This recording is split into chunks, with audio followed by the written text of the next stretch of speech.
Hello, boys and girls. Remember that you have a list on the board of all of our rock preparation steps today in case you forget, but I'm going to show you in this quick video just to make sure that you know exactly what's going on.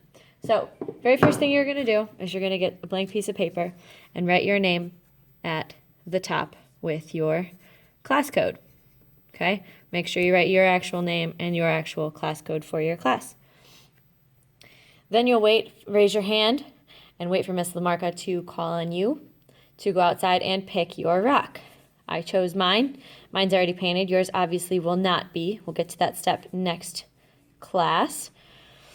But you're going to pick a rock, and then you're also going to write your name and class code on that rock, but with a paint marker.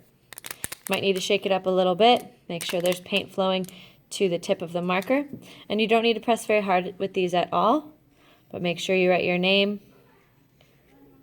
and your class code on your rock as well, in case they get mixed up.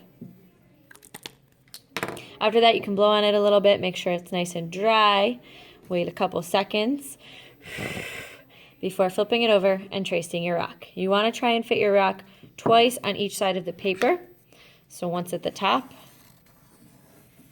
and once at the bottom. So I get my rock traced twice on each side. Flip it over, do it again. When you're tracing your rock, make sure that you keep it still, and you don't even really need to touch it that much. You just need to hold your pencil straight up and down, not at a slant.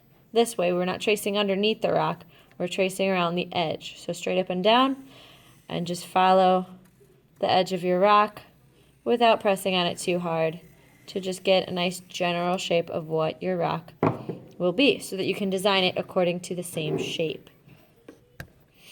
After you trace it and your name is on the back and it's dry with your code, the last thing you do with your rock is wash it off and put it on the shelf. You're just going to run it under the water and make sure that this top is nice and clean, because paint doesn't like to stick to dirty surfaces, so we need to make sure this is nice and clean.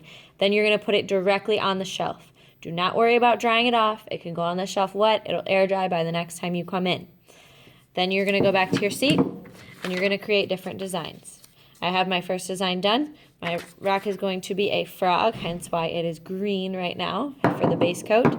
Then you can create 3 different designs.